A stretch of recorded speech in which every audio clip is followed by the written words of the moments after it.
we don't slur our speeches in this constituency when we are under the influence of whatever. Mr. Jason Williams. And welcome to the constituency of St. Joseph. We are not twinned, we are not aligned politically, geographically with Tableland. Tableland is a nice place. I would love to live there, but this is the constituency of St. Joseph. Know your boundaries. Ladies and gentlemen, in the short time I have tonight, we are going to discuss briefly and draw a parallel to Charles Dickens's A Tale of Two Cities. In the 5 or 10 minutes I have, tonight is the tale of two leaders. Two leaders. Because on August the 10th, you have a decision to make. How do you want this country to be led when you wake up on August 11th? Whom do you want in office in Whitehall to chart your course forward? Ladies and gentlemen, it is said, and it's debatable whether leaders are made or leaders are born. If I took a census of this audience, half will say leaders are made, half will say leaders are born. But the fact is, we have a leader. The fact is, we have the supreme leader, political leader, in Dr. Keith Rowley. It is often said, a good leader is one who knows the way, shows the way, and goes the way. Dr. Rowley inherited a country in crisis in 2015. And he faced another crisis in 2019. It is 5 years of crisis management. And let me tell you something. I could not ask for a better political leader. I could not ask for a better prime minister to lead this country. What are some of the characteristics of good leadership? What, if we ask you? Number one, honesty and integrity. That is Dr. Rowley personified. It is said that honesty and integrity is the supreme quality of a good leader.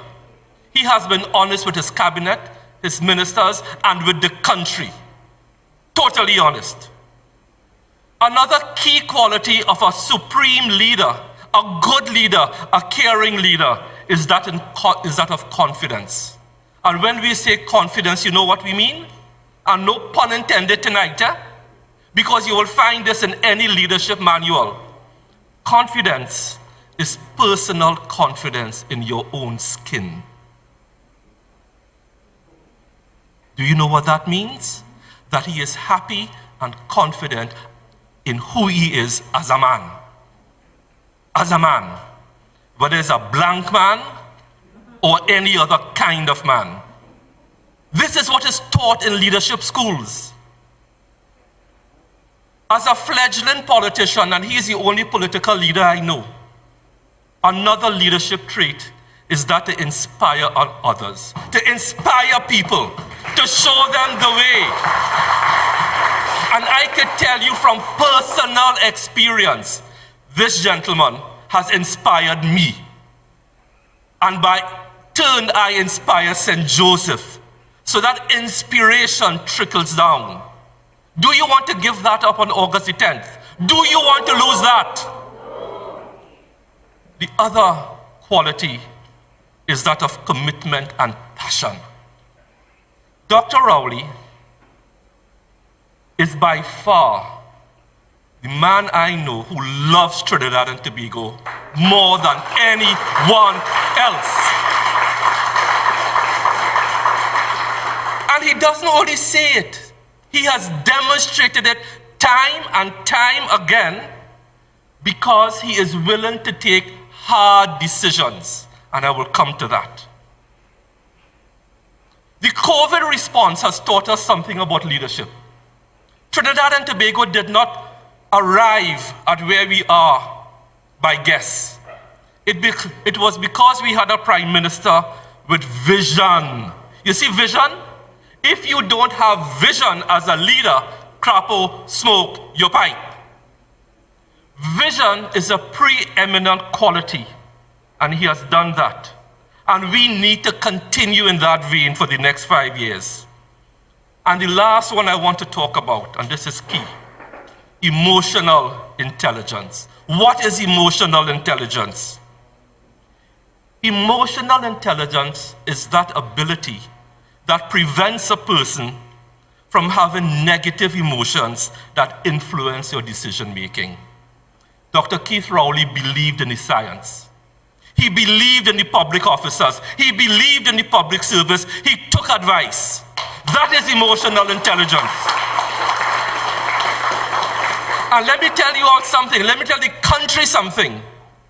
On August the 11th, we will still have COVID. Huh?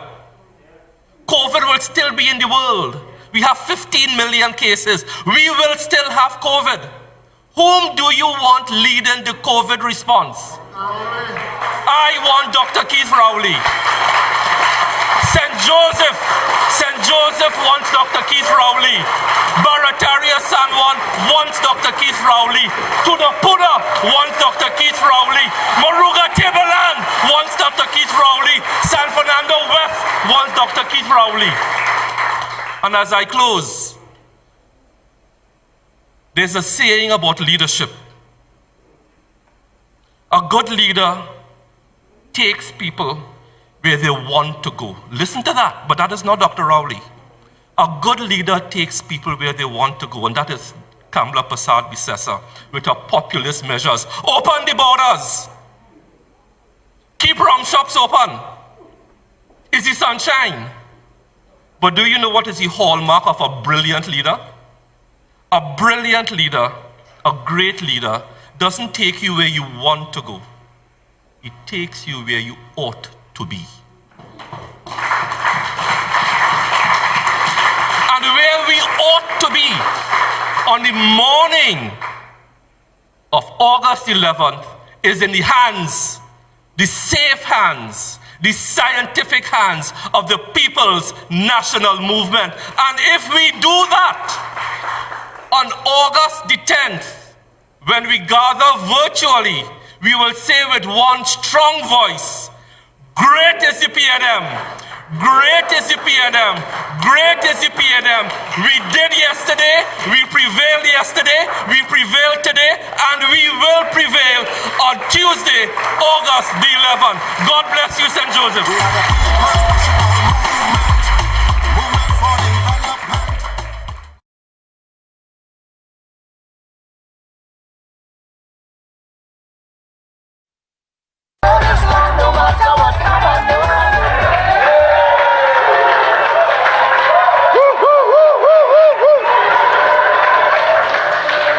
Great is the PNM! Great is the PNM! Great is the PNM! We got a little more time tonight so that we can enjoy ourselves a little bit more tonight. Thank you very much. Our bright, sprightly, energetic, and confident new chairperson from St. Augustine, Renuka Segram Singh Suklal. Give the chair lady a round of applause. Isn't she a talent at the microphone?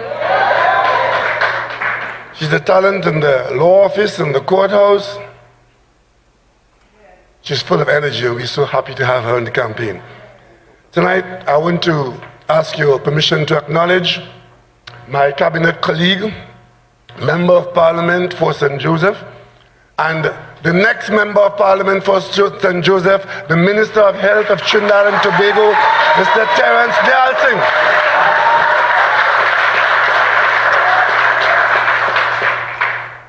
My colleague, soon to be in the Parliament with me representing Barataria San Juan, which has not been with the PNM for a little while, but welcome home Barataria San Juan, Jason Williams.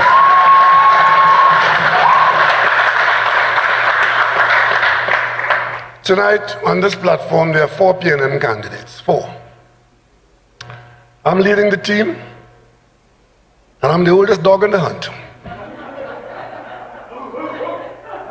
But I probably have the keenest scent.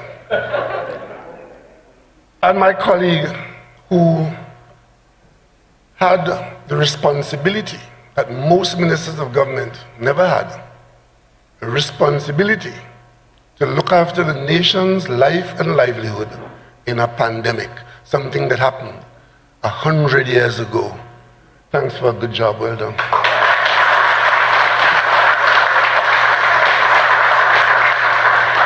Behind me, on this table, I have Tunapuna's proud member of parliament, who served not only the constituency, but like every other PNM candidate, we come to serve the country.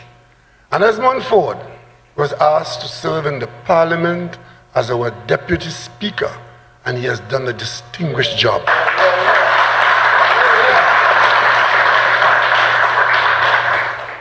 He took to that job like a duck to water. He was trained very quickly, he learned very quickly, and his voice was just perfect for the job. Even the ill-disciplined in the parliament knows when the deputy speaker says, stop, you know you stop. Esmond, thank you for a very good job. So our country's business, if only on these two tables, our country's business is seen to be serious business in the hands of serious people. And I want to say to you, all of you, as I greet you at home, abroad, those of you following us on the live platforms, whether you're listening to the radio, looking at the television, or watching the stream, I want to tell you, without fear of contradiction, none of these candidates have made any deal with me or anybody in the PNM for the position they now hold as PNM's candidate standard bearer for the general election.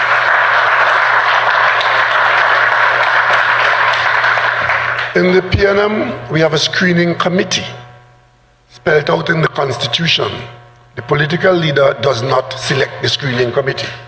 He gets a screening committee depending on how the party elections go. Our party elections involve one man, one vote. Every party member, as you know, you can vote for your party officers, and a group of party officers, about a dozen of them, make up the screening committee. And we changed our constitution to allow that screening committee not to be a support group for the political leader who had a veto. A few years ago, under my leadership, we changed that and allowed every member of the screening committee to have his or her individual vote on that screening table. So as a result of that, there's no chance of the PNM's candidate being my boyfriend or my girlfriend or my neighbor or my cousin. None of them. They get there by being the best candidate by virtue of merit in this party. So, ladies and gentlemen, children, all, we woke up and welcomed 2020. All last night. Cast your mind back to where we were all last night. How many of you were drinking and singing all lang syne and misbehaving and carrying on and kissing and hugging up all last night? We were not to know that 2020 was going to be such a year. 2020 is a year that none of us will forget. We'll tell our children about it, but we hope that all of us will survive it. We lost 8 lives. And those families are still hurting, but remembering. As my grandmother said, when I was a child, my grandmother always told me, especially when things didn't go well and I was upset. And I thought it should have gone different. She always told me, no matter how bad the situation is, it could easily have been worse. And this is one of those situations. You only have to look to see what other people went through and say, there, but for the grace of God, go the people of Trinidad and Tobago. Once again tonight, I want to thank all those in the national community, especially our healthcare givers, who rose to the occasion and guided us through this process.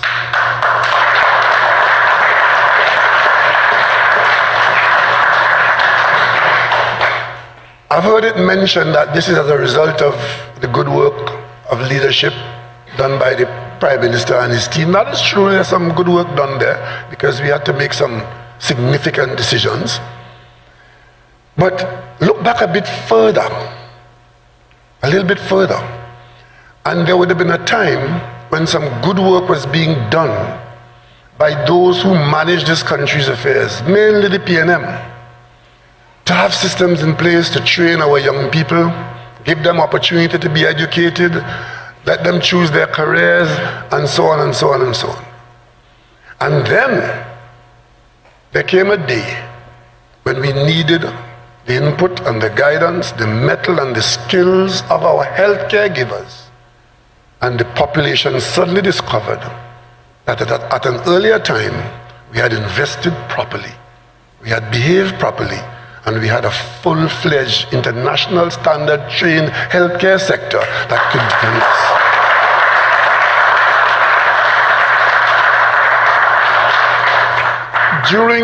During the early part of the scare, I spent a lot of time talking to people abroad in the United States, in what is now the areas that are in serious difficulty, the South and the West. And when they spoke to me about our situation, and I was talking to them about our situation here, very many of them asked me, how did you all know how to do what you did? I said, well, we got good advice. And they followed us on our external platforms, and they saw every day different doctors and the leadership under Dr. Paraswam, and they saw the qualification of our people.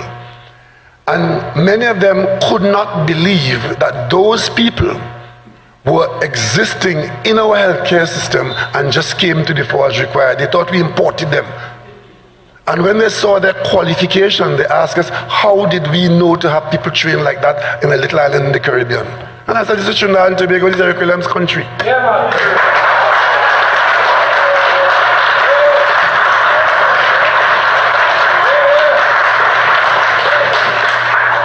We were taught and always knew that education was important. Education was a vehicle. Education was an asset. Education was a ladder. And maybe in this room, every one of you that I'm looking at here tonight, you had put your foot up on some of the rungs of those ladders. If not you, your children. That's how we lived in Trinidad and Tobago. Sparrow sang Calypso in 1962. Tell the world there's a model nation at last. We were on our way. And in 2020, we proved that Trinidad and Tobago is a model nation.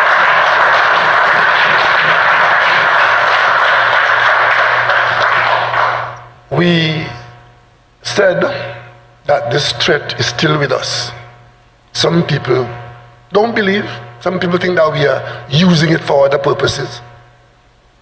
But today, we were a little shaken because we got a result today which is not one that we've been accustomed to, and is one that could be a harbinger of some things to come. Hopefully it is not bad, but we are prepared.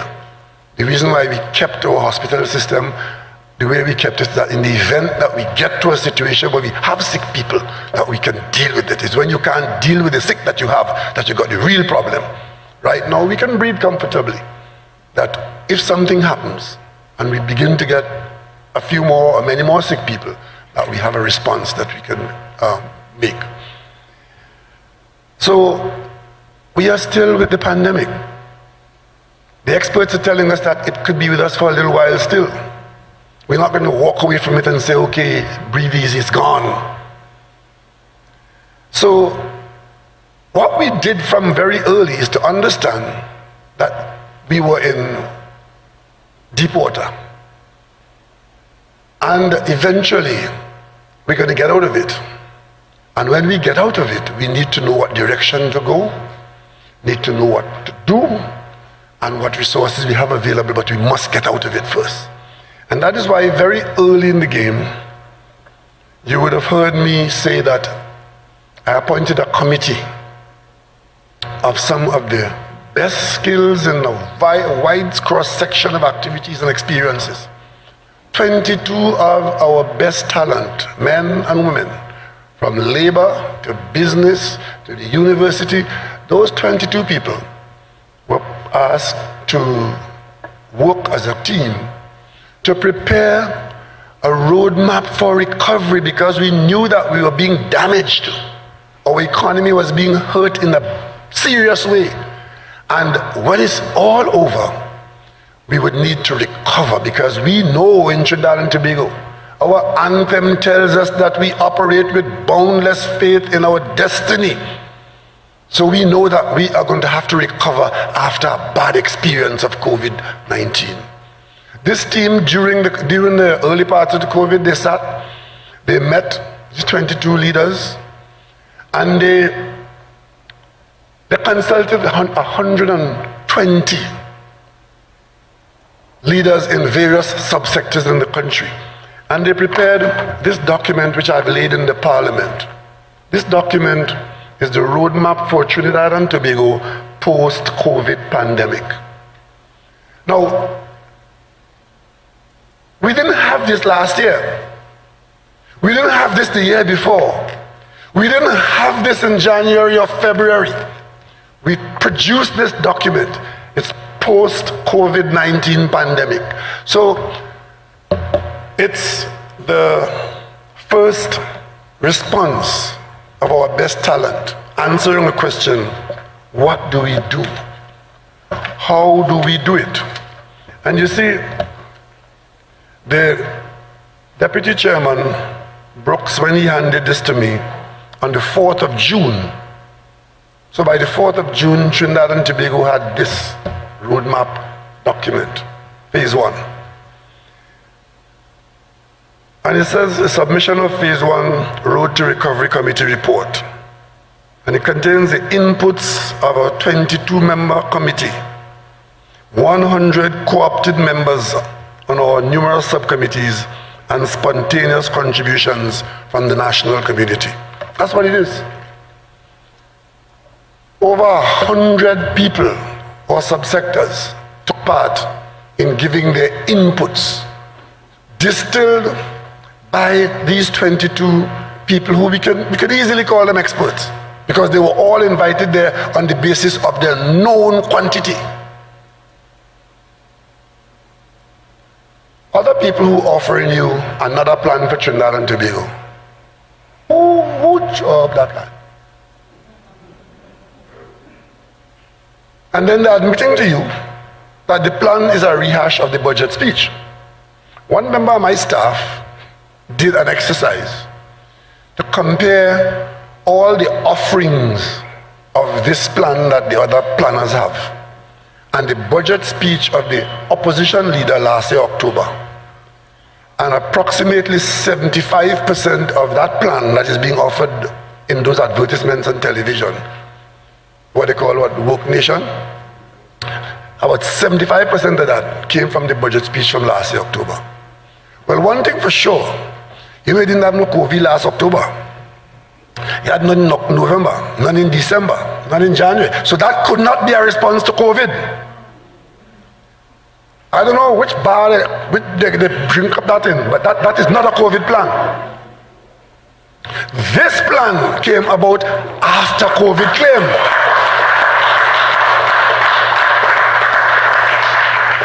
And that is why I could take you to the table of contents, just the table of contents.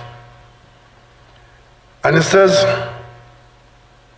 there's an introduction, point 2, context, prior to COVID-19, an economy on the road to recovery. Very early in the proceedings, the economy, an economy on the road to recovery. You will hear sometime before we finish this election campaign, the Minister of Finance will come on a podium, as ministers have been doing night after night, and he will give you a detail of what we had to do in the economy to keep the economy on life support. On life support. The Minister of Finance will tell you that. So keep your ears open, people. But early in the proceedings of this roadmap, we talk about the economy on the road to recovery. But the first thing after that is, where does our economy lie in the global context? Because the economy of Trinidad and Tobago is largely placed in the international market. Our major owners, LNG, methanol, oil, urea, and things like that. They're all sold in the international market and other aspects of our economy.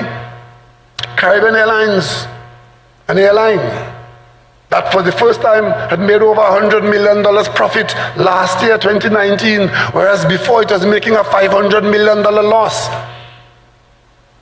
And was looking forward to a brilliant 2020. Caribbean Airlines. The world tourism industry has ground to a halt.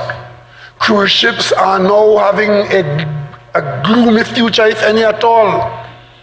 Hundreds of thousands of planes are on the ground like Caribbean Airlines is. And our Caribbean neighbors, who are our main market for our manufactured goods, one of them saw a reduction in their government earning, their state earning of 75%. Because they were so heavily dependent on tourism, which depends on planes to bring and take tourists, that when that grounding of the aircraft around the world took place in the region, they suffered a 75% loss of their earnings. Many others suffer significant losses and don't know how they will recover, because we don't know yet when that industry will be restarted. And Trinidad and Tobago is looking on to see whether they will be able to buy our manufactured goods in any significant way. So you look at the international global forecast. Before COVID, the projection for the global economy, what we woke up with early in 2020, a global economy that had performed, it had grown by 2.9%. The projection for 2020 is a decline by 3%. The world economy. So when you hear that China has problems, and Korea has problems, and Europe has problems, and America has problems, the net output of all of that in terms of the world market that we have an interest in, and the growth of the economy of the world, is that instead of having a 2.9% growth as it did, we're now looking at a 3% decline. That's a gap of 5%. It might sound small in number, but that's a huge amount of economic activity that will not take place. You know that here in Trinidad? Because you would have seen the price of oil collapse. The price of oil did not collapse because people no longer knew what to do with oil. It's just that because of what's happening out there. There aren't so many millions of cars driving around the world burning fuel. And because of the lockdown that has taken place around the world, many industries have not been primed up again, so therefore the energy that they would use is not required. So the price of LNG has gone down because not that amount of usage is there for it. We are in the oil business, we're in the LNG business. And of course methanol. We're in the same business that we are in. That is what has collapsed in that way. Of course, in some of the more advanced economies that were projected to grow at 1.7%, they grew at 1.7% in 2019. For 2020, they declined by over 6%. That's a gap of over 8%. Huge. And of course, for 2021, in the global economy, given where we have sunk in 2020, and the turnaround that's anticipated, because we won't always stay down. The economy is going to get back up in the world. And the projections are, once the virus has been beaten and recedes, the world economy will kickstart again very quickly. Human life will go back to some semblance of the way we used to live in being alive and needing things and consuming things and so on. So they're projecting a growth in 2021 of 5.8% in the world economy. And of course, in advanced economies, they're projecting a 4.5% growth. We are in a group that is called emerging markets.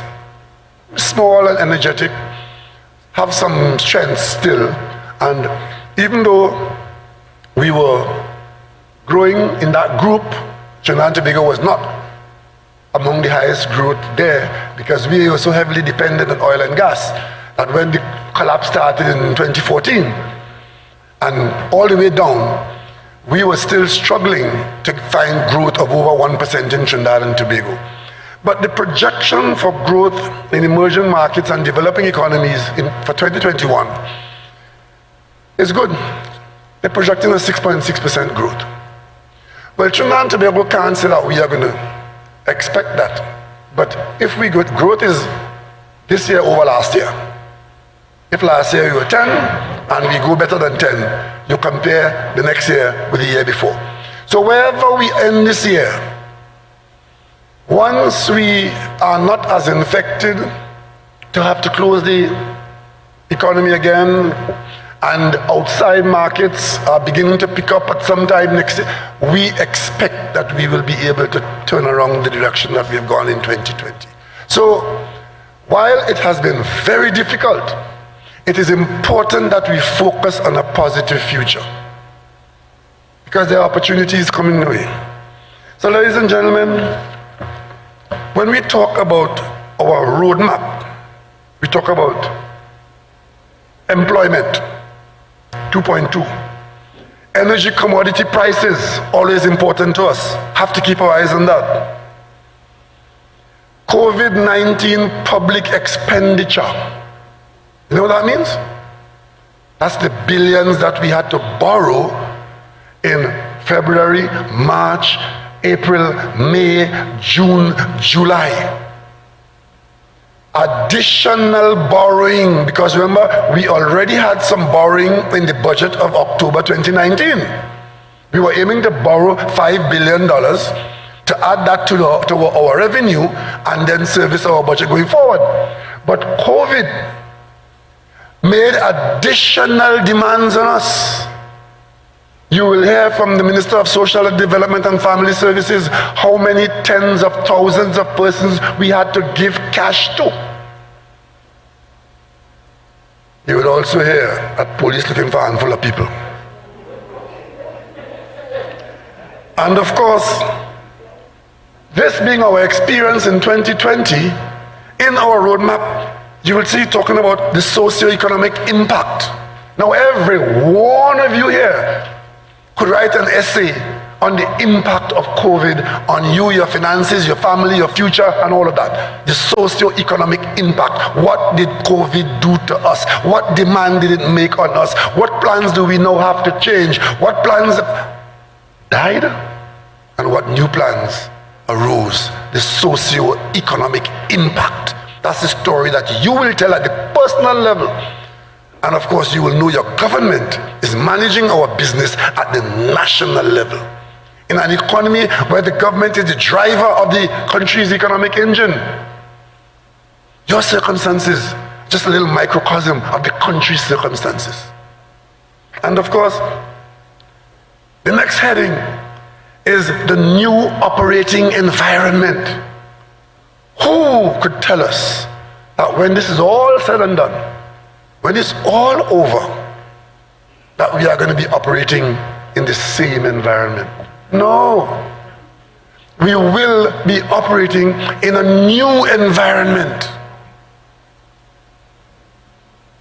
And that is why you need to have leadership.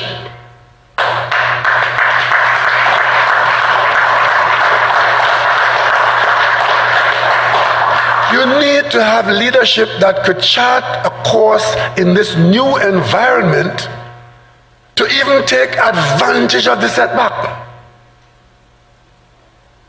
How many times after a hurricane you have to rebuild?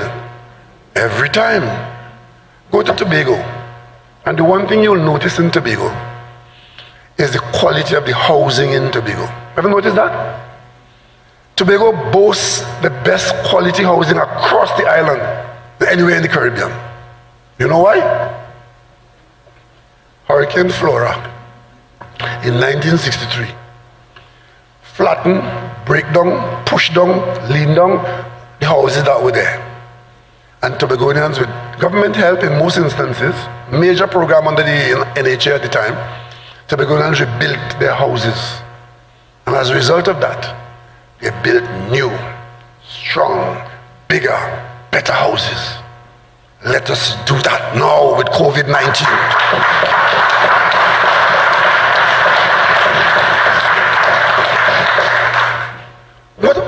The document talks about the objectives of the roadmap.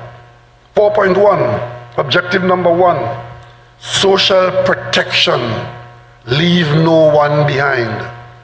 The Minister of Finance used whatever resources we had very early in the game, got into the international market, we borrowed in the local market, we used the resources we had to make sure, especially those persons who were least able to look after themselves, that in this period of challenge and difficulty, that we left no one behind.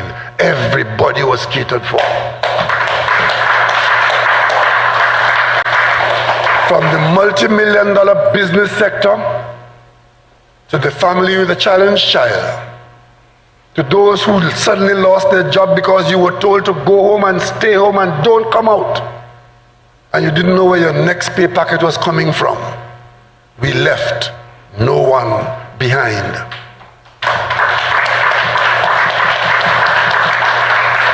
And the next item in the document says, retain and create jobs. Every single person on the government payroll kept their job during COVID-19.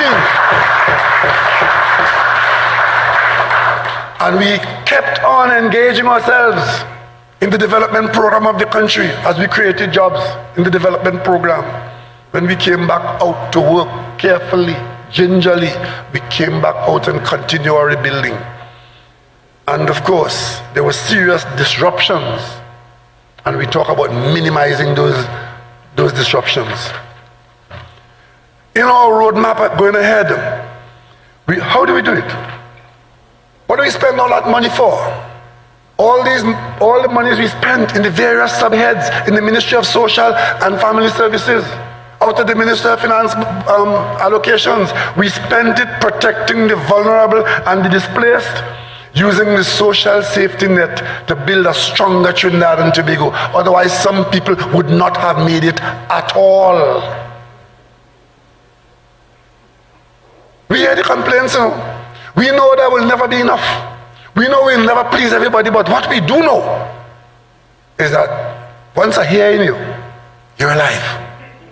You're alive. Doesn't matter what you're saying. Doesn't matter what you're saying. Go to Bergamo in Italy and let them tell you about the morning COVID came, when the town could not manage the amount of coffins. They had to call in the army to help them handle coffins. That's their story. Talk to your family abroad now in the United States and let them tell you how they're living. Let them tell you the fare. Look at the television. See what the politics is like there. We talk about expanding the scope and focus of the social protection programs. We had a social protection service system in this country, where approximately 6% of the national budget was being spent on handouts to people getting support. That may have to go to 9% during this period, but we do what we have to do to keep all our people safe.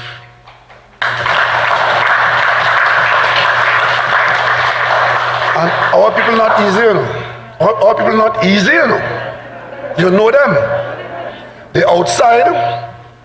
They're crying, they're misbehaving.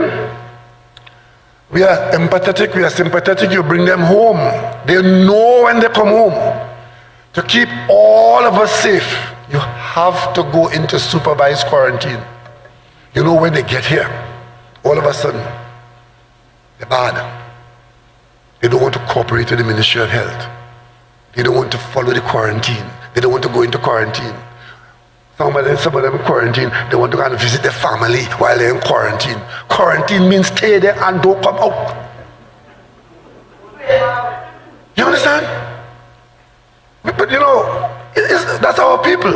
Right?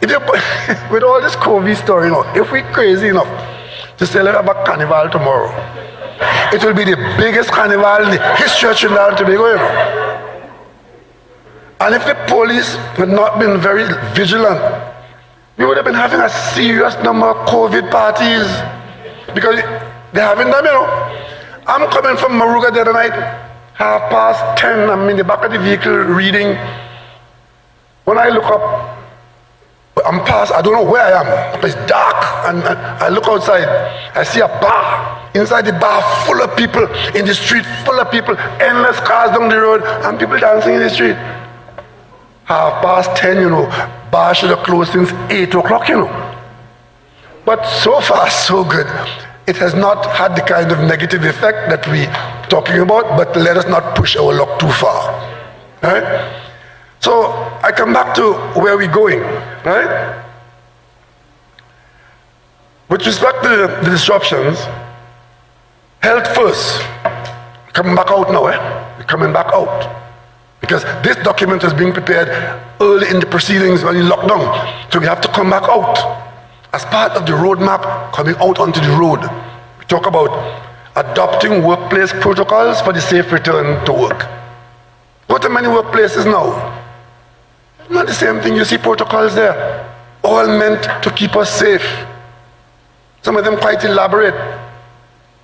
Some of them, as you approach the premises, you have to sanitize outside the premises. These are requirements to keep us safe. And it's working, Because the doctors and the GPs around the country telling you they have been seeing far fewer people with flu-like symptoms, not just COVID, other flu-like symptoms, because cleanliness works for all of us all the time. We are cleaner now.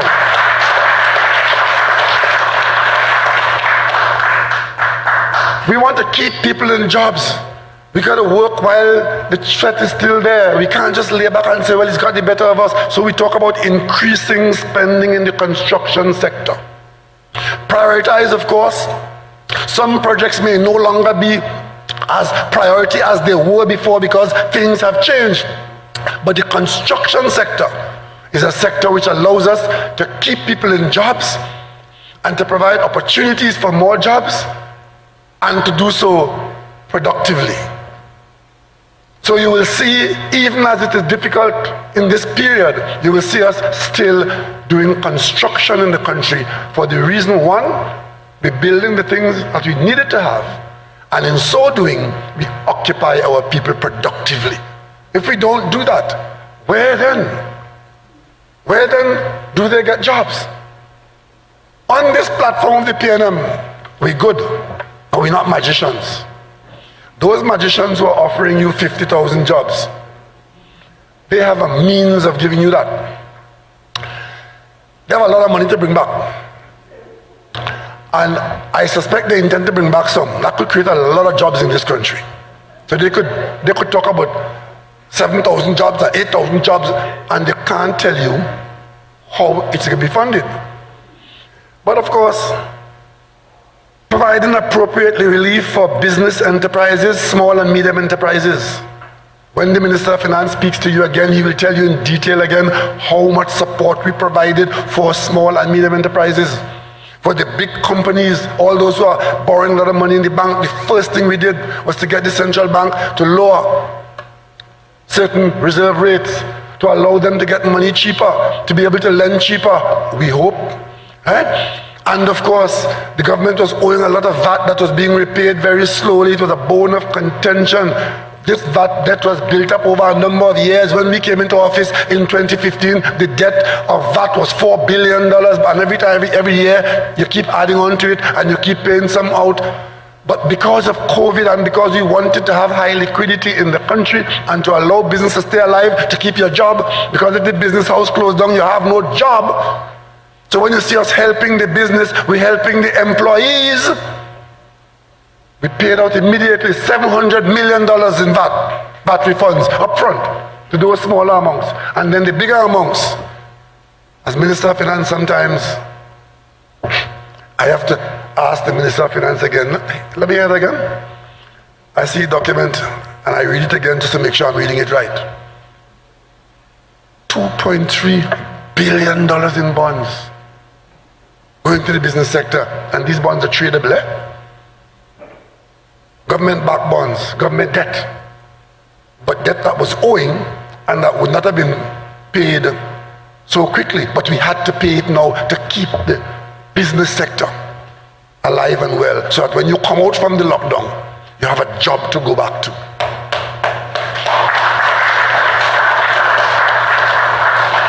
Imagine those people in the few instances where the business owners took the decision that it was not worthwhile to try to continue, or that the losses were too great to be overcome, and they closed the door of the business.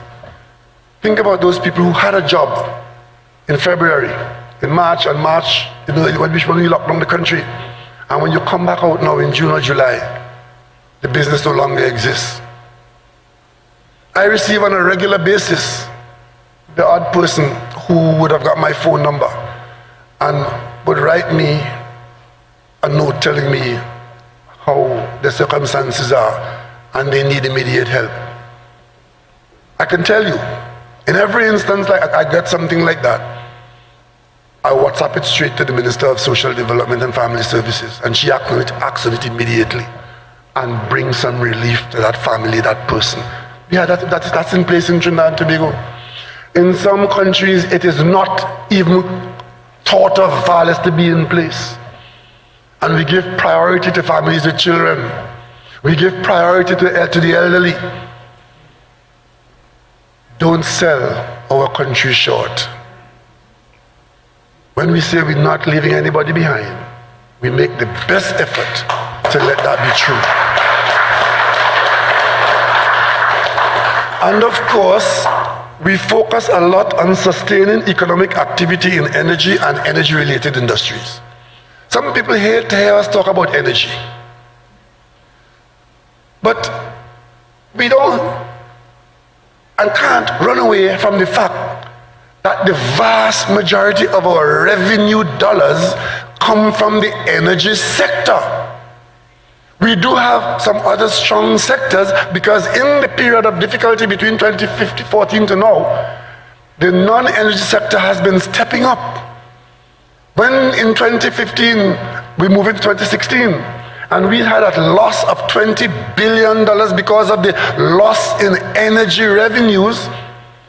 If you look at the performance of the non-energy sector, you will see that government revenues in that sector was quite significant, and it grew. So don't let people encourage you into believing that we do not and we have not made progress. We have made some progress, we are making progress, and we just have to stay the course as a disciplined people, and strong, tough people get out of difficult situations all the time.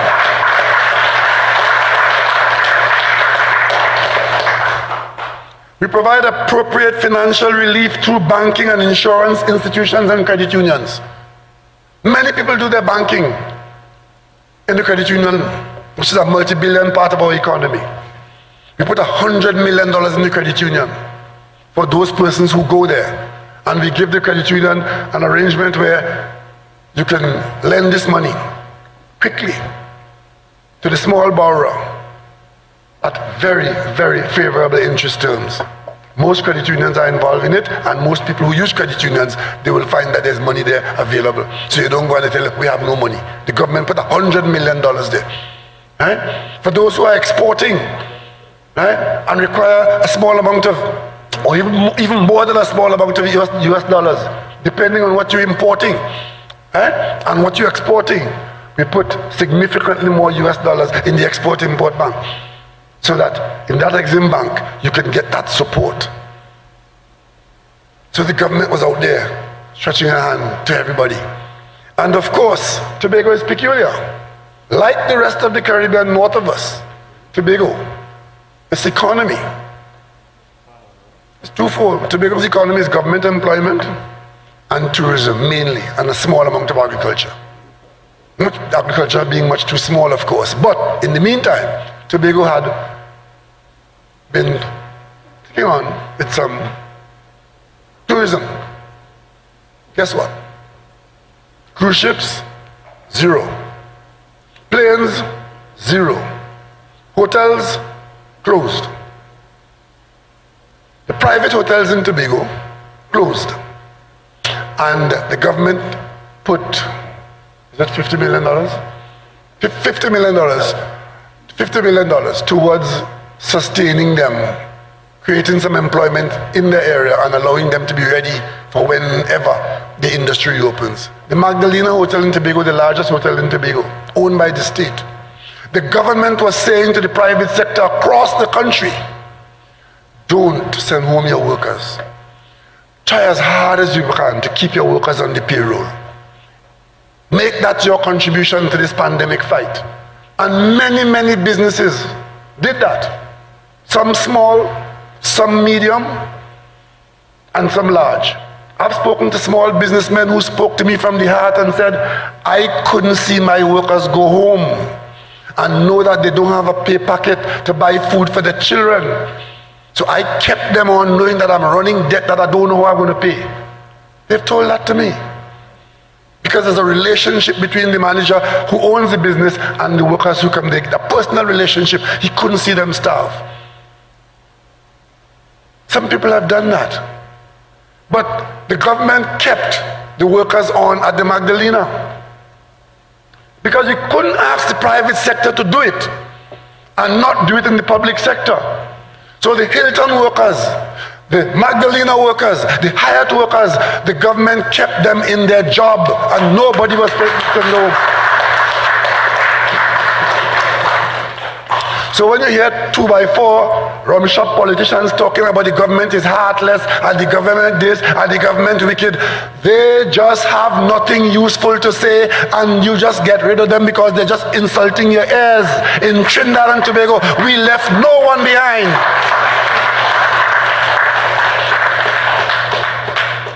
So that was the scenario in the pandemic.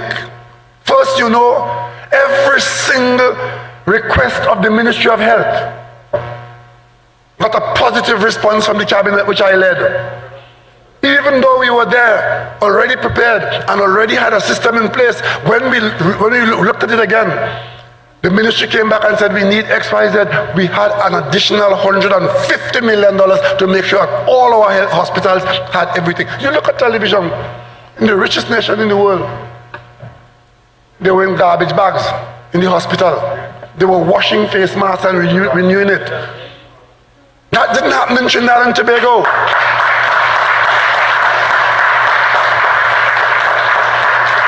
There was enough personal protection equipment in Trinidad and Tobago so our doctors and nurses could do their job with dignity and efficiency. There were people in this country who could not believe that that was happening, so they went to court to make a case that the chief medical officer was lying, that people were dying and they were giving wrong data and wrong information. How many times have they gone to court? 17 times. 17 times. And you know what's bad about that? Every time they go to court, you, the taxpayer, have to hire lawyers to go there and defend the truth. And it costs you millions of dollars because lawyers don't come cheap. And if they lose, it doesn't cost them a cent. But if they win, it's a money-making business for those lawyers. I live in a house with 3 lawyers.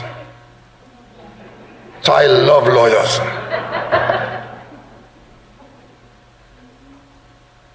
So, but I'll just tell you that so you can understand that not all of us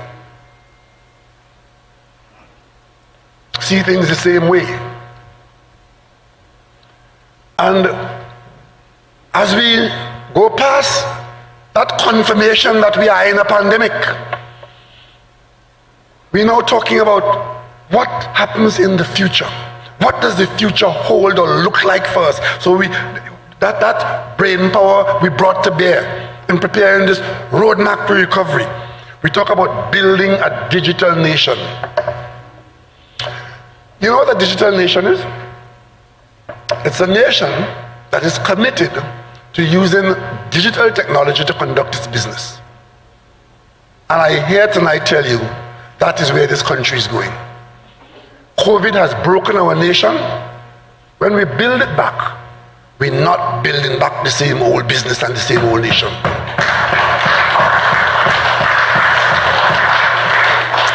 We had already begun to look in this direction, but we must accelerate it in such a way that by 2022, Trinidad and Tobago would be clearly a digital nation. What digital technology allows you to do is to be far more efficient in everything that you do. Our young people, many of them have already been trained, and all of us now live on our cell phones. I don't know how much you know how reliable, how reliant we are on the cell phone. Ever lost a cell phone? Anybody ever lost a cell phone? Yeah, you know that feeling? All of a sudden you feel like you are lost. Everybody is disconnected from you. You can't remember any phone number because you no longer memorize phone numbers. You have my name in there. But that cell phone, that package of technology in your hand is so powerful. So we have already digitized the Attorney General's office. All those hundreds of thousands of files that people will keep in drawers and have to turn page and the dog-eared and they could tear out page and they can't find the file and they can't find the actual file in which cabinet, and then something that should take a day or half a day takes a year. Some things are lost permanently. Some people have left the job 6 years ago, they can't get a gratuity because 2 years of service in some ministry can't be found. The digital technology allows that to be a thing of the past. You don't have to go and line up to pay a bill. You can stay home and on your phone in the digital era, stay home on your phone and do all your transactions like you could do your banking now on your phone. All the filing that is done in the government for record keeping can be done using technical arrangements that are allowed by modern technology that are virtually available to everybody with a cell phone. And this country must move in that direction, and that is where the roadmap to recovery is taking us. Interestingly enough, before COVID, we had taken this decision. And we looked around the world to see who was doing it and who is a model that we could follow. And we found a country in Europe called Estonia. It's about the same size as Trinidad and Tobago in terms of population and about the same size as in terms of economy. And they have gone totally digital.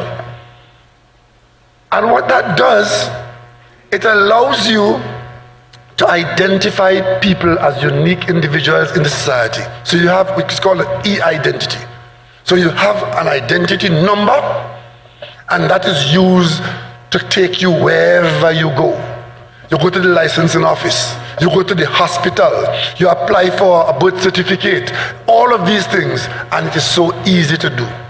And what digital technology does, it allows you to keep a record, easy record at your fingertips. I went into a hospital in Brooklyn a few years ago with the local congressman to show me how they operate that hospital in terms of the handling of patients and the handling of medicine and everything in the hospital. On every ward, there's a kiosk. And you enter the kiosk by entering your code as an employee, doctor, whoever goes in there. And as you go in, you're identified and recorded as to who opens and what time. The nurse takes out the medicine, it's recorded. The doctor makes the prescription by the bedside, it goes straight there, and the nurse reads it and follows it. No mistake. And as for pilfering, your name and your location and the time you thief it will be there. And of course, if you had 20 ampoules inside there, you don't wait until the 20 go out and say, well, we finish, let me go and order now. Somewhere on another floor, but connected digitally, somebody is watching this stock and realizes when it has to be restocked and knows exactly how much more medicine is inside there and knows exactly which patient got what. So this is what the digital technology brings to us. But To do that, you need a whole mass of people with the skills to operate that system, and that is where our young people come in, and that's where the jobs are going to come, by operating the country differently. And we are on the road there. We have 3 universities in this country. And our young people, 3 universities, we have Custard. Recently, when we opened Cuba Hospital last year, and using it as the center for before COVID, we are using it for the MRI and radiology and so on, right? Because when I went in there, all technicians, mainly women of course, because the men have not yet stepped up. A lot of young women. And every department I go into, there were our young people who are the operators of and the users of these high-level pieces of equipment, which now are in all our hospitals around Trinidad and Tobago. And I got to ask them, where did you train? And the vast majority of them were trained at Custard. We have it in our country. Let's use it. We're building back the country differently.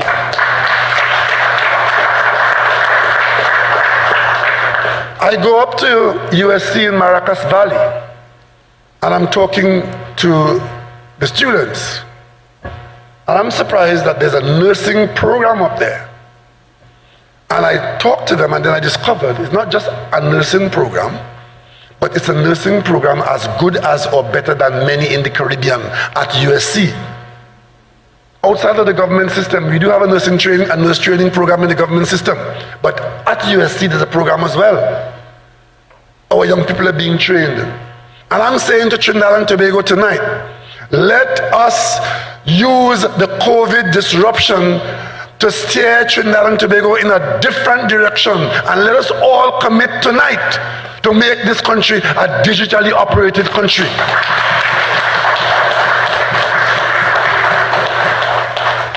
I was on a farm a couple days ago, and the farmer tells me that he is expecting to bring in a milking parlor which would operate in such a way that the milking of the cows would be done digitally, computerized, and you get all the data from butter fat in the milk to how much milk the cow produced, how much feed the cow ate, and you know which one to keep and which one to get sent to the butcher.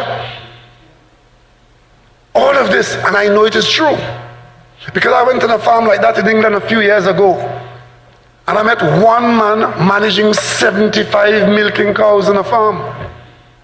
And while I was there, a car drove into the yard. It was a technician who came to find out if everything with the technical aspects of the farm was okay. And the answer was yes. He jumped in his car and he gone to the other farm. If they needed help, that was how it came there. New jobs are available, good jobs, jobs that support productivity, not jobs that just be on the payroll and producing nothing. This country has to improve productivity, and a digital country, it forces you to produce, because the record is there. So we are training our young people to change the country. And it calls for political will and political leadership to put our next generation in a position to run this country. I believe in young people, and I've always done so, because some people had believed in me. I was in Tobago in a THA election 2 elections ago. And I remember when Ansel Dennis was chosen as the PNM candidate. He was 22 years old. I spoke about 20 times during that campaign, and every night I made it my business to address the young people in Tobago. And I said to them, as I'm saying tonight, young people, come forward and take responsibility for your country.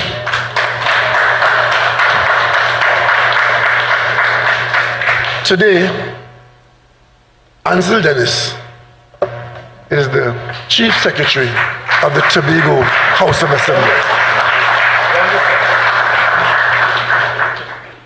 When we screened in the PNM in 2015,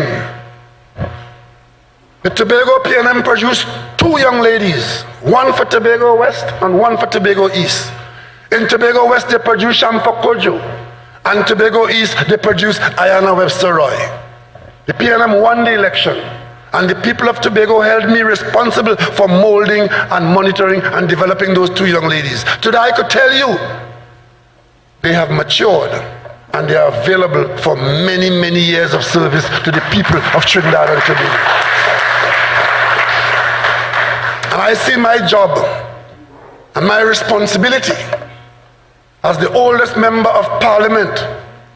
I've always seen my responsibility of providing a good example to young people.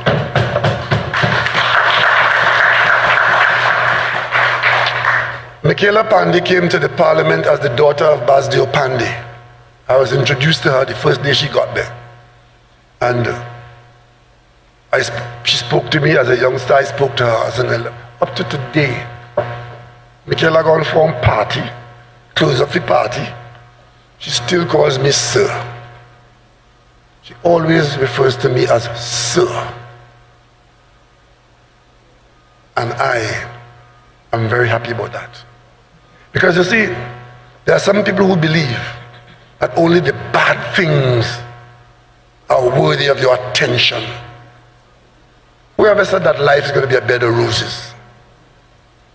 But you can always smell the roses among the thorns. You can always do that.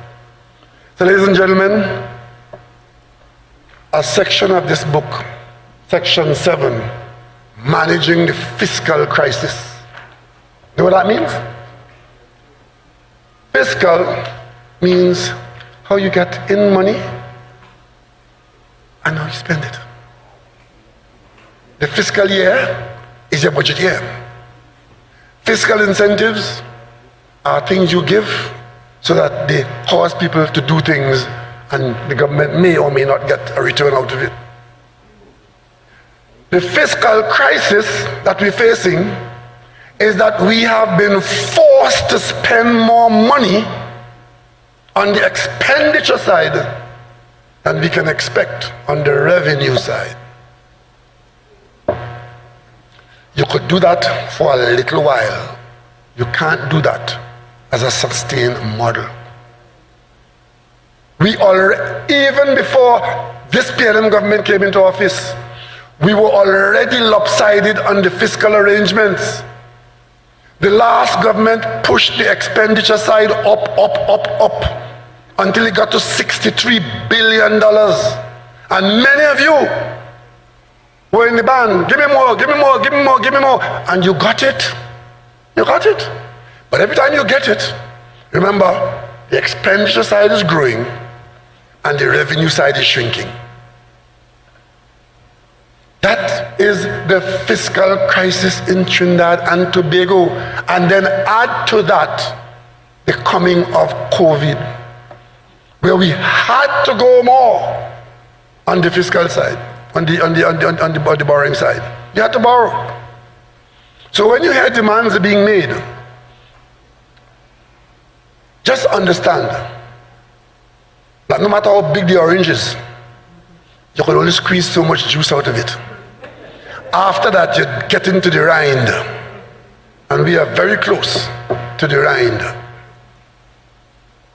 But your government can do more with less.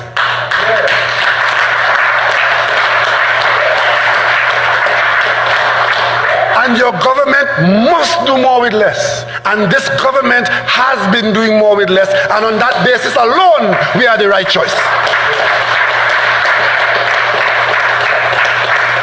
In this period, you want responsibility. You want responsibility and you want discipline. When I took this job, I took the responsibility for this country, and I've been a responsible prime minister, and I've led a disciplined government.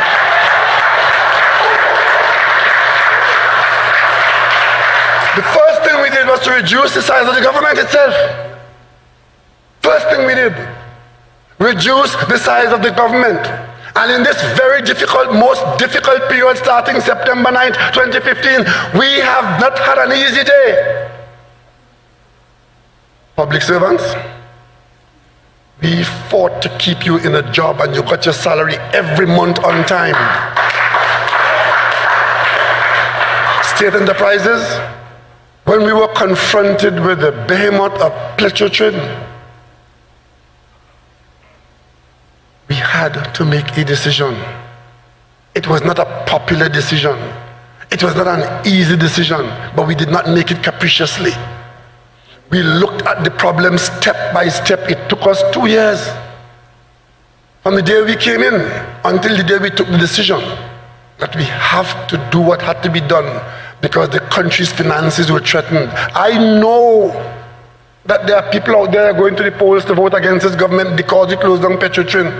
But the rest of you, whose future had been secured by that restructuring of Petrotrin, you go and vote too. You gotta vote too.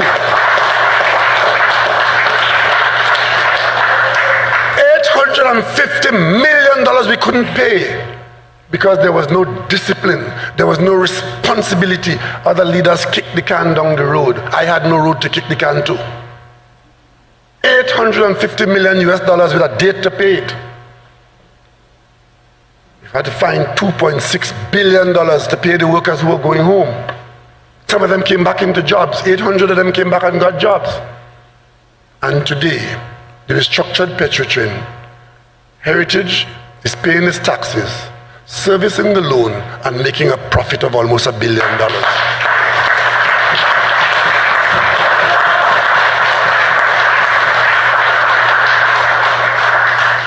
You, people of Trinidad and Tobago, it is your decision whether this government continues or you go following people with a stupidness about reopening Caroni. You know, that is so inanely dotish. Let me remind you all why Caroni was shut down.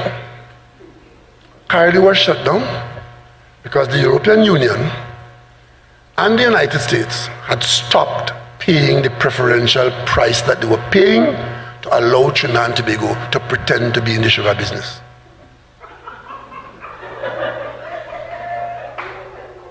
That's what it was. But the one, I want to know where that story comes from, and then somebody tell me molasses doesn't make rum.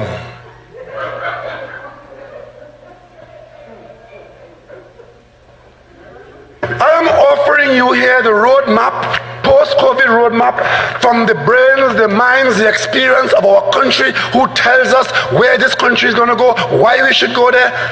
And you're going to tell me, you considering Kamla Prasad Bisesa and David Nakid, them going to open back Caroni, and they're going to open back Petrotrin. We shut down the refinery, people, not because we are against refining or the refinery or refinery workers. It was because the refinery was engaged in a business. One, we never had enough oil to refine. We were having to import every day 120,000 barrels and refine it in our refinery and lose up to as much as $70 a barrel. Stop and think for a minute. 107,000. Let's say we're losing this month $5 a barrel on the refined product. 120,000 by 5 every day. That is the guaranteed loss. When we examined the company with the best examiners, they said, look, the best outlook we have going forward is a loss of $2 billion a year. You know how much $1 billion is? $1 billion is $1,000 million. And you analyze your own business, it's your business, Petrotrin is your business, and you see that the best it will do going forward is that you would lose $2 billion a year. And you're telling me, leave it so. Leave it so.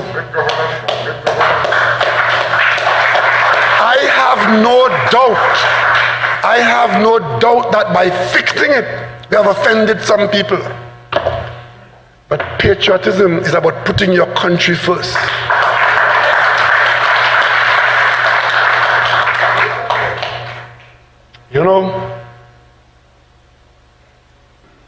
trying to find something on my phone for you, right? But like it's hiding. Let me find it. I really need to find it because you know I don't like to misquote people.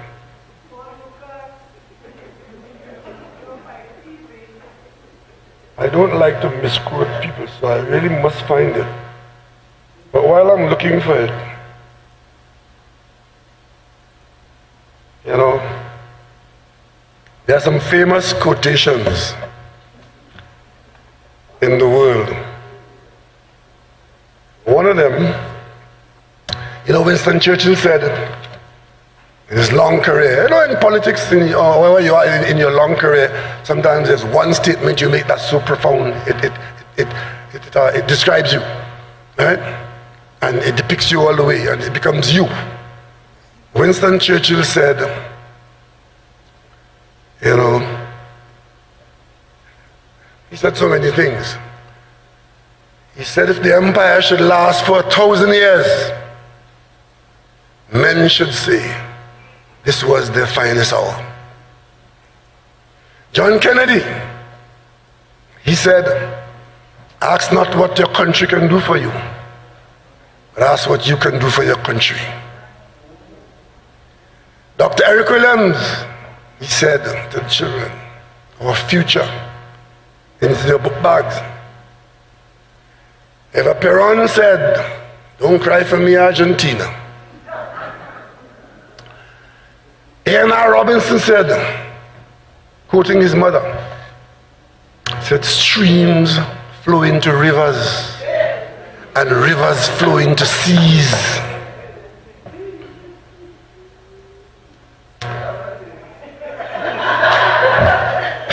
Richard Nixon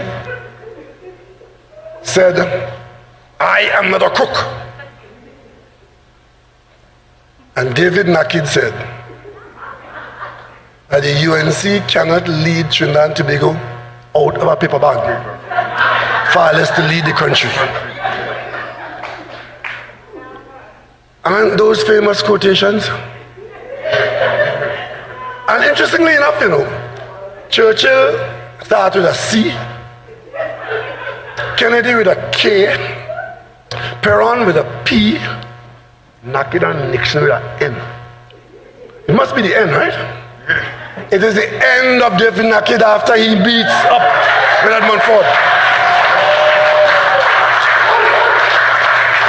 Because Patrick Manning said, we're going to beat them in the East, we're going to beat them in the West, we're going to beat them in the North, we're going to beat them in the South. And I said we're going to beat them on the foot soldier and start a run. And you see, in this period of difficulty, when we just came out in 2016, we struggled the end of 2015. You know, that famous governor of the central bank went to him and said to him, quite triumphantly, you have money to run the country for 3 days and they're not turning off the tap. What he didn't tell him, and they're not going into the parliament as a UNC senator. You understand? He expected that the tap would have been turned off. And then he and his leader would have been in the parliament telling you how bad the PNM is. Not that they had ruined and wrecked and stolen up the country. But thank God, we prevented all of them from turning off the tap. And of course, it took a little while for us to move from where we started to where we wanted to go. And for a year, they entertained themselves by saying, nothing happening, nothing, as if, you know, we are magicians. Nothing happening. You bankrupted the country. We have to pull the threads together. We have to find out what you have done. How many mornings we go to the cabinet to find out a $500 million there, another $800 million there that we never know about? But just as when we thought we had things going evenly, we go one morning to hear, hey, all you owe us $200 million US. You're going to pay us in 14 days, otherwise we'll default the country. That is a loan that they had borrowed. And the loan had a clause that if the country was ever downgraded, the loan is callable. Right? Remember we got a little downgrade a time back because we had lost our oil and gas revenue. The minute that downgrade took place, the holders of that bond, $200 million US, we're struggling to make ends meet. Money for 3 days. And the bondholder said, we want our money and we want it now. You have 14 days to pay it. Your Minister of Finance, with good advice and good help, was able to pay that money and still keep this country on an even keel.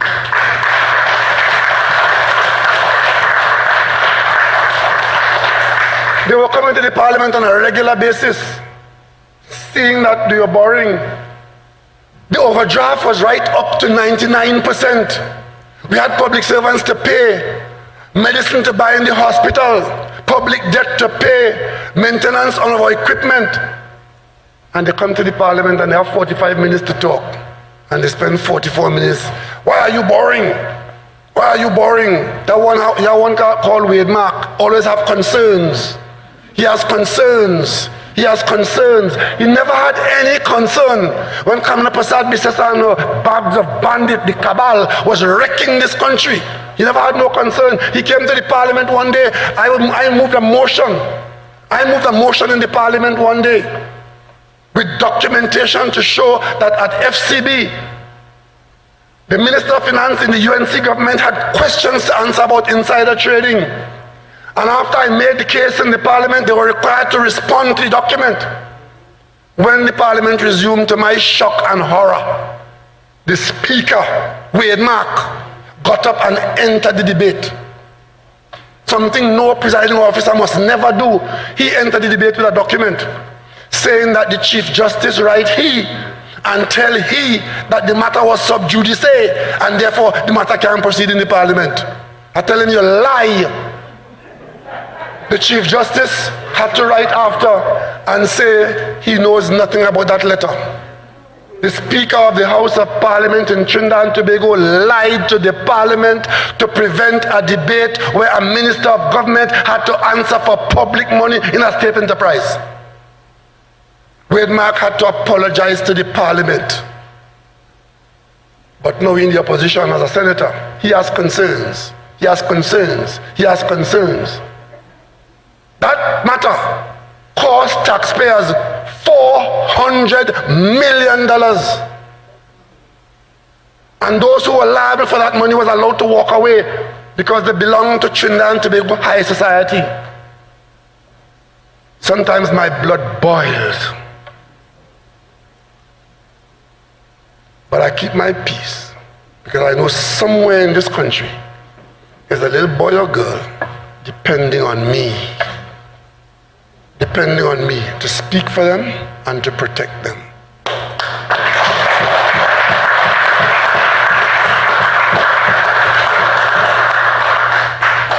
I told Tobago and told you last Sunday, I read from the Guardian how you, the public of Trinidad and Tobago, were the subject of a $500 million scam which flowed out of the treasury in 1 month. I was reading the papers and I made your observation whether those who were responsible for that kind of action in the cabinet, who are now in line to say they want to go back to the parliament, and I'm asking you again, do you think those people would lift a finger to allow you to get justice in that? And then Moonlal going to sue me. I would love for Moonlal to sue me so that the evidence of that period of our history would be the affidavit in the courthouse. I would love for him to sue me. Because at least the people of Trinidad and Tobago in a judicial process will get chapter and verse and have the witnesses come in an air-conditioned room with a judge sitting down there and tell you exactly how $500 million leaked out of the treasury of Trinidad and Tobago. And while all that was going on, everybody was getting a bit of what we were doing. Nothing happening. And of course, they can't please them. In one breath is nothing happening, nothing happening, nothing happening. The government incompetent, the government incompetent, the government incompetent. Now at the 5th year, at the end of our term, every day they're opening something, every day they're opening something. Well, if there was nothing to open, nothing was happening. But if so much was happening, that we have so much to open, then obviously they were lying. Right? And if it is opening every day because it is for elections, it means it's something good. Because when you see it, the only way you will vote for it is because it is something good. So let's go around the country, right? The nation's legacy buildings, Whitehall, Queen's Hall, the Parliament, President House, they left them to rot. When we came into office in 2015, those buildings were not in the state that they are in now, a state of complete repair and perfection. Today, President House and the Parliament meets in the Red House. And they had budgeted, if they had ever been allowed to continue on the Red House, they had budgeted to do the Red House for $400 million more than we did it. Today, you're taking it for granted. The Red House renovation has been complete and improved under the same government. When you pass down the road, you know, take it for granted. Now you're passing the Care roundabout, the Care overpass. Take it for granted. That is $300 million more than it was being done for, and it wasn't there when they left office. It's there now. It's there now. We built it. Chaguanas Ring Road, to reduce traffic in Chaguanas. We did that. Arima Hospital, they're telling you they built it. Yes, one called Roger Samuel came there to demonstrate with a sign that they built Arima Hospital. All they did was choose the site, grade the grass, and have a sod turning ceremony for the election of 2015. We built that hospital. The loan, in fact, there was no loan in place to build the hospital. We had to struggle. They had awarded a contract, so the contractor was on site. We went and we continued the process and built it largely out of the current account. Today, Arima has probably the finest hospital in the country, but they're all not competing. Sangre Grande, when they had the 5 largest budgets in this country, Sangre Grande Hospital was still close to a cowshed. Even though the staff in there distinguishes themselves by being known to be about the best in the health service in Trinidad and Tobago. Sangre Grande Hospital staff, doctors and nurses, are about the best in this country in terms of patient care. They didn't see it fit to build a hospital there. One is under construction now though. Sangre Grande is getting its hospital. We are leaving no one behind, COVID or no COVID. The people in Toko, Cumana, Rampanalgas, Montevideo, and as far as Matlot, they got to pass Grande to go home. The road is being upgraded. It is being upgraded. It is being done now. Kumuto, linking Kumuto to Sangre Grande and to Arima, a highway that they block it for a year. Courthouse again, they love courthouse, you know. Take it to the court for a year. Contractor on site. They had to pay the contractor liabilities of $20 million more because they're going to court. We eventually won the case and continue with the road. Very soon that's going to be finished and open.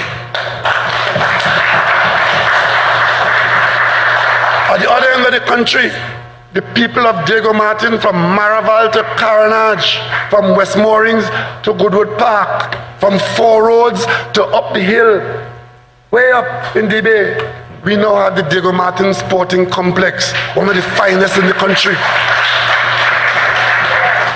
Marcus St. Joseph, you got your police station. So did Besant Street. And the police station in Carnage that the police walked out of and abandoned the Carnage police station and walked to Four Roads. Carnage police station is about 80% complete now. And the old police station has been converted into one of the finest homework centers in the country. That's what this government does. And all of this being done in a time of great stringency. But we are doing more with less and making sure that taxpayers' money is spent for the taxpayers and on the taxpayers. A few weekends ago, my colleague and I, we commissioned in the St. James Hospital a machine called a linear accelerator.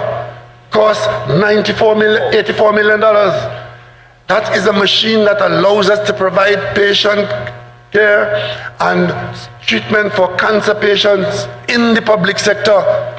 World-class treatment that you get now in St. James. We did that during a period of low revenues and shortage of money in this country. We did that. And of course, the Carnage Fishing Complex has stood there and watched me for 5 years as we were discriminated against because the government of the day decided they're not doing it. It's complete. It's finished. It's there. It's in use now because we did it. This government did it.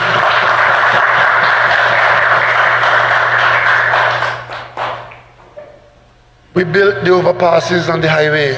One in Diego Martin, one by the Parliament building, the towers at the end of the Barrel Promenade there, and one on the highway here. We built them. We built them. All of these things being done at a time when money was hard to come by. Well, you know, they say wise men came from the east, so they end up in the west.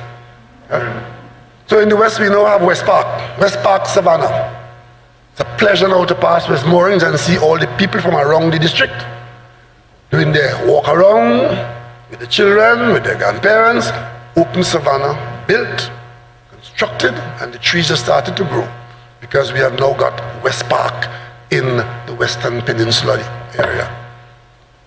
Because we are leaving no one outside and no one behind. The Point Fortin people got their hospital and they are getting their highway. All of it being done during this period. In Maruga Tableland, last week, I had the pleasure of opening an agro-processing and technology park, and the agricultural sector is eager to get in there to make full use of it, to give us food supply, food security, and processed food for export. Cost $90 million. So while we're spending $90 million on that to diversify the economy, and we're receiving a report of some man under our house in Barbados who got $177 million to be an agent for boats that they bought for us. We went to the Australian government because they were misbehaving so badly here that it was always a priority for us to get ferries for the Tobago-Trinidad link. But we just didn't have the money. We're borrowing to do all kinds of things. We couldn't borrow to do everything. And in some instances, you just had to postpone it. But postponing the improvement of the ferry service to Tobago was not an option for us. I met Prime Minister Malcolm Turnbull in London at the heads of government meeting. And I know that Trinidad and Tobago and Australia have a very good relationship. Australia is one of the few countries that we work with, or who is our friend and not neighbor, but friend in the Commonwealth. They carry a surplus in their budget because of a strong economy. They're great enough exporting of LNG and metals and food and so on. So Australia has a surplus, unlike us who have to borrow to meet the levels of our budget. I went to Prime Minister Turnbull and I told him about our situation here in Trinidad and Tobago and what a ferry service will do for us. And I asked Australia to help Trinidad and Tobago. Prime Minister Turnbull immediately took his phone in front of me and called the foreign minister who was also there in that meeting. They called Australia, and before the meeting was over, he told me Australia will help. I had an invitation at an earlier time to pay a visit to Australia, invited by the Australian government. I did not go because we were busy with other things here. I took the opportunity to travel to Australia on that invitation the following year. And the Australian government at the level of the Prime Minister saw that his government made available to Trinidad and Tobago two things. One, out of the export bank, they made funds available to pay for our two ferries. So it's Australian government money from the government agency that is funding it as a loan. It's the same company that was used to fund the purchase of the Express and the Spirit. Those are used boats, but they came out of Australia and they were funded in a similar way. And because we behaved well, they were able to draw to my attention that we had serviced those loans so well that it should not be a difficulty extending the loan to us for the new ones.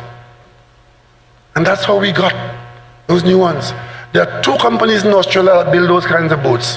One, Austal in Australia, and Incat in Tasmania. We put both companies to compete against each other to make sure we get the best price. And the competition was fierce because each one wanted to get the job. We got the best price from both of them. And we gave each one. You build one, and we had the price. So one is being built by Incat, the other being built by Austal. And there was another facility the Australian government had put in place just before we got there. And we were the first to be allowed to access that facility. And that facility was specifically to purchase Australian military equipment. We needed offshore patrol vessels. So we took the opportunity to dip into that and to get the Australians to build for us 2 offshore patrol vessels.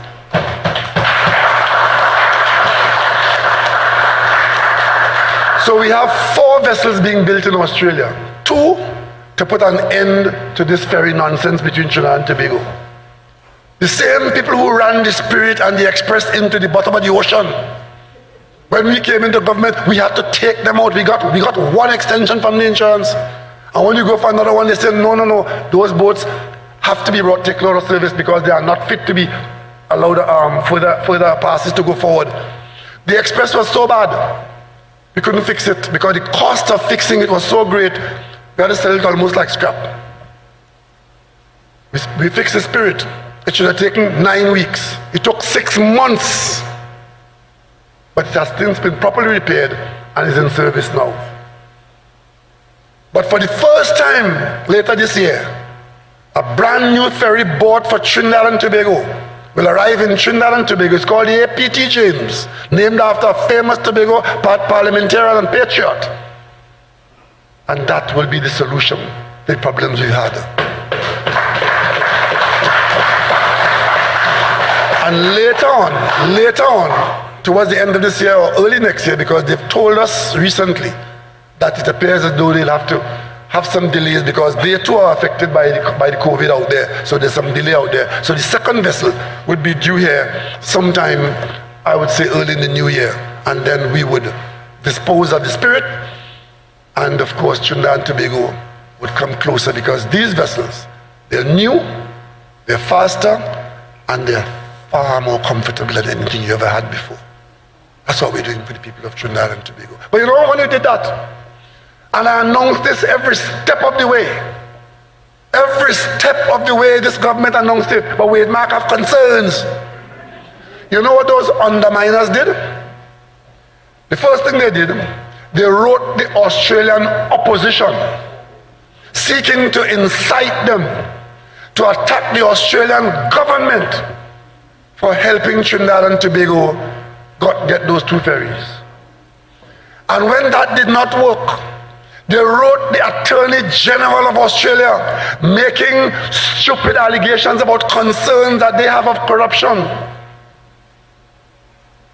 implying that the Australian government led by Prime Minister Malcolm Turnbull is involved in corruption with the government of Trinidad and Tobago.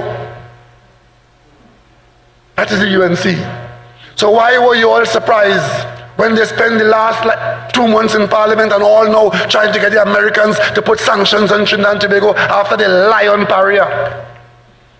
Those people wrote the Australian Attorney General seeking to implicate the Australian Prime Minister in wrongdoing, and all he did as a big sister Commonwealth country was to extend a hand of help to Trinidad and Tobago.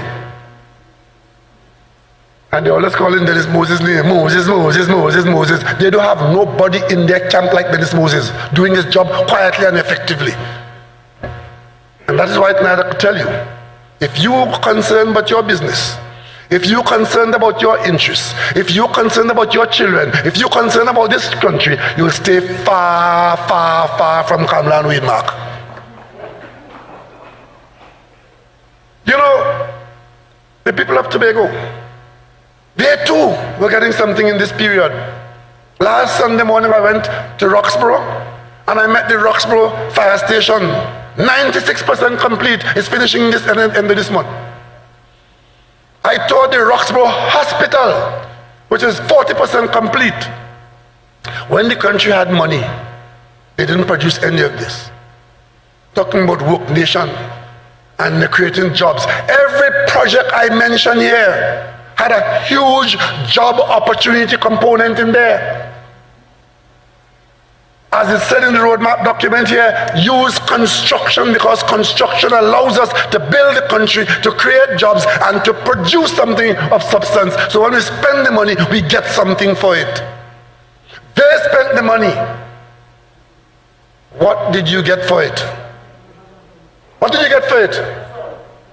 I can tell you tonight, people of Trinidad and Tobago, there was no bagman in the office of the Prime Minister since September the 9th, 2015. So there's nobody now having to explain to the bank where they got those millions from. Because you see, money always comes from somewhere, is somewhere, and going somewhere. And as the Attorney General always says, in this government, follow the money. And that's why some of them are so desperate, because the trail of the money leads to a place they don't want to go. There is nobody of all the people who served in my government, there was nobody in this government who at screening is told that you cannot go forward any further. Thank you for your service. You will see a number of our persons have been changed out.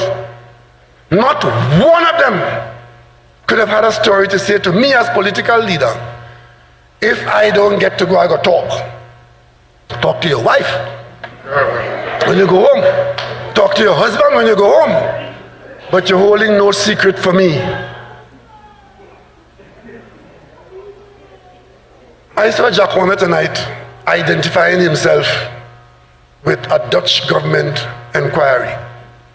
Apparently, as Prime Minister, I'm not supposed to tell you about your business. The Dutch government came to us and told us what criminal investigation they are conducting in Trinidad and Tobago's purchase of those vessels that the last government bought, which we paid for largely. And they're doing it because they've seen huge commissions and suspect that there's wrongdoing. I told you that in Tobago last Sunday. And they said, I didn't call Jack Warner name. They said, I'm Minister of National Security. Tonight, Jack Warner on TV identified himself and accusing me of calling his name.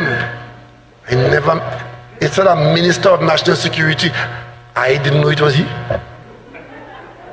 But hear his story. Hear his story. That happened 7 years ago. I didn't know that fraud had an expiry date.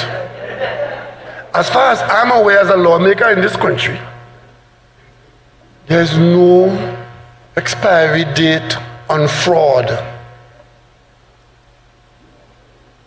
You think Jack Warner knows that? If something happened 10 years ago and you discover it now as fraud, it's as fresh as a daisy. But his argument, like Munilal, is that that is a long time thing. It's 5 years now, nobody can talk to me.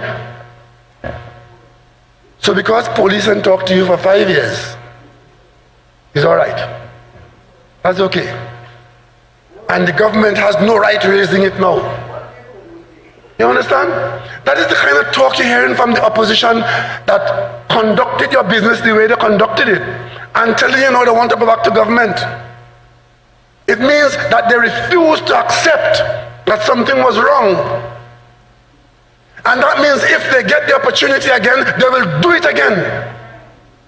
That's what that means. There is no condemnation for wrongdoing on their part. Otherwise, they will not be so chummy with Watson Duke on a rape charge while you want to be Prime Minister of Trinidad and Tobago. And they would not allow a man to be chairman of a corporation while he's charged for corruption. And some of them on criminal charges. But the way they speed into the courthouse, you would think that they have a little iota of shame. Them in the courthouse every day calling other people's conduct into question. This country will survive. I have every confidence that Trinidad and Tobago will survive, but not on those standards. Not on those standards. You have to hold yourself as disciplined and teach your children about discipline. Otherwise, we just become normal passenger pigeons, destined to die like the dodo, or like as you say in Trinidad and Tobago, dead like a semp with your foot up in the air. We will avoid that. Our children's future is bright. Our young people in Trinidad and Tobago must know that in a difficult time, there was strength, there was resolve, there was commitment in the government and in the country's leadership, and that keeps our country afloat. They must know that.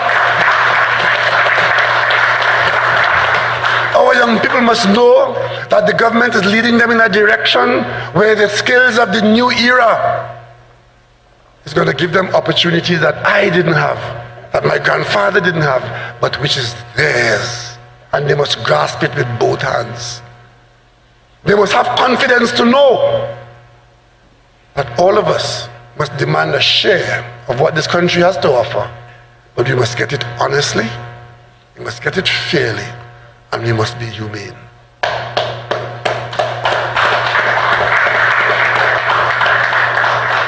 Because if COVID has taught us nothing, it has taught us that we are our brother's keepers.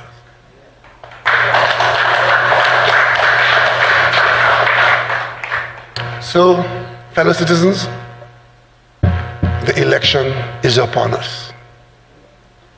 The election is a selection process. It's not about who could promise you more, who could give you more. It's about who could take this country in the right direction and make the best of a bad situation.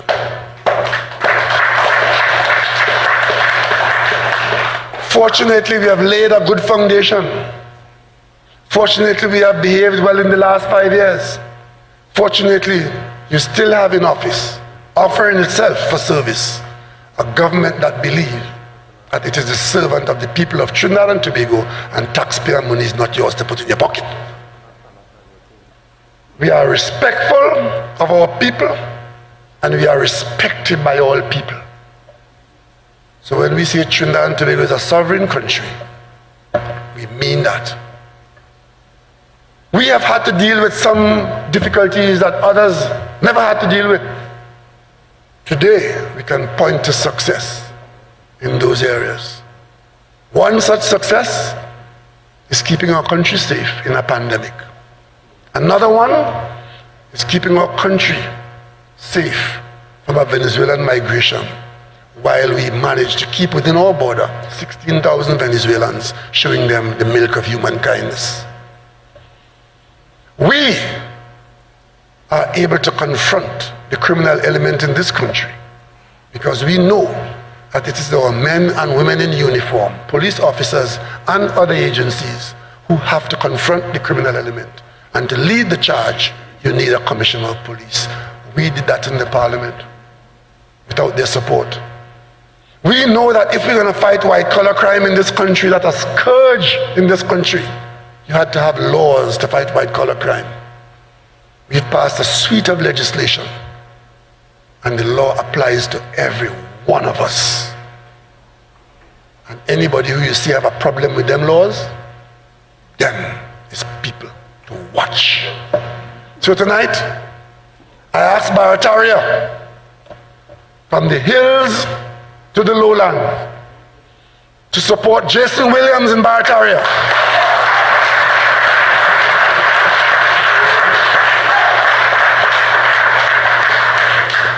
I ask Tunapuna to take pride in the son of your soil. Deputy Speaker of the Parliament of Trinidad and Tobago, served you well, serving his country well.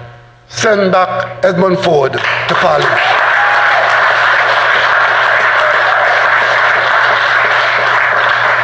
I tell St. Augustine, you are not condemned to what you've been accustomed to. Yes. St. Augustine, you have a chance to put somebody in government this year. You have a chance to put somebody in Parliament, in a party that is responsible, a party that is caring, a party that is careful, a party that breeds patriots for Trinidad and Tobago. And there can be no more great patriot than this young lady, Renuka Segram Singh Suklal.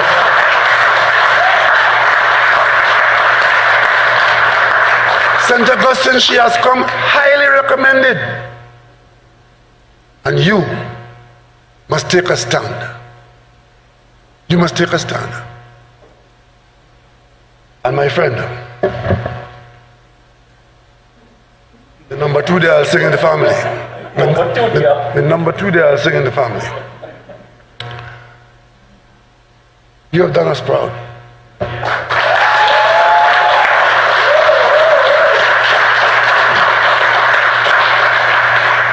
Throughout the Caribbean, my colleague prime ministers talk about the health minister in Trinidad and Tobago as though they know him.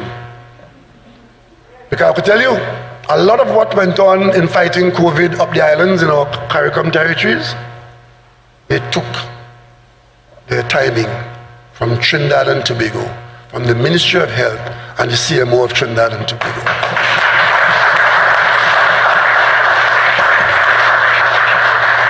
So, ladies and gentlemen, it cannot be said that we are the same. It cannot be said that the results of the last 5 years in the last government is the same as this government. Our results are better. Our time might be more difficult, but our results hold the best chance of getting the best outcome for the years ahead.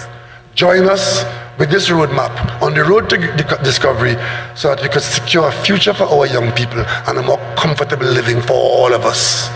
And when it's all said and done on the 10th of August, when you would have done that and put the right choice in government, we will all together take a deep breath so we can shout loudly, great is the PNM, great is the PNM, great is the PNM, and we shall prevail.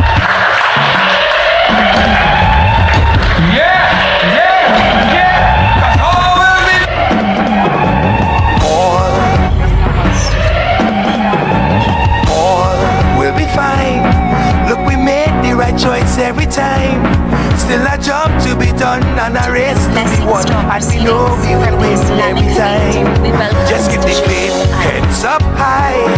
We're together in this, you and I.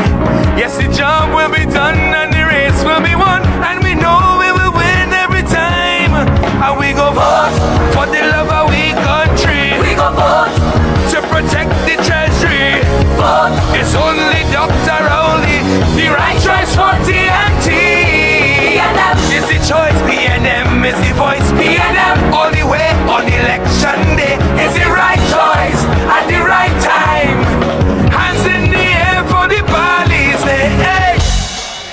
Introducing my friend, the General I Sasha.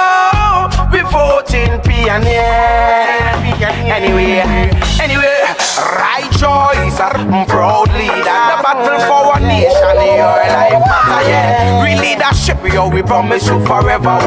Vote me and them and everything will be much better, yeah. Strength and honor in 5 years of government. Never again will we allow mismanagement. Me and them is yet to say their love is permanent. Loyal to the flag and never bow to establishment. Who them try if you trick and sell out, but them care by my vote, me not bow out. Them better move when we're the army a run out. Only deceitful people will get put out. Yeah, we know Dr. Rowley, a leader phenomenal. The UNC full of pirates and criminal. Send for the duck, cause the state is critical. Searching to perform, and this country's political structure. Send for the doctor again. With a golden pen, a golden pen. Sign my name, yeah. Anyway, we vote in PNA. Sign my name, it's a PNM pen. A PNM pen. How are you sign my name? It's a PNM pen. We vote in PNM. Hey, PNM is a PNM power. PNM, a positive healing power. PNM, moving forward together. PNM, introducing Rishi, my brother. All of we is one family. All of we is one family. Working together to build this country. When the world was breaking, everyone agreed. When the world was breaking, we happy it was seen. And that is why we voted for our country. Super, super, super, super. Red, Springy water, red, this is from the higher. red, The sweetness here, red, springing everywhere. red, Well, your body's ahead. red. When you got the ice, where you run, where you fly, where you run, where you fly, where you wear, the water sprinkle all over. Sprinkle, sprinkle, sprinkle, sprinkle. Hey, hey, hey, hey.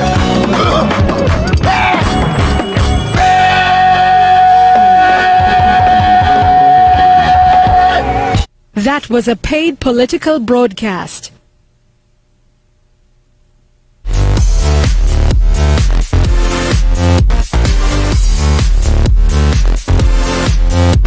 Hey.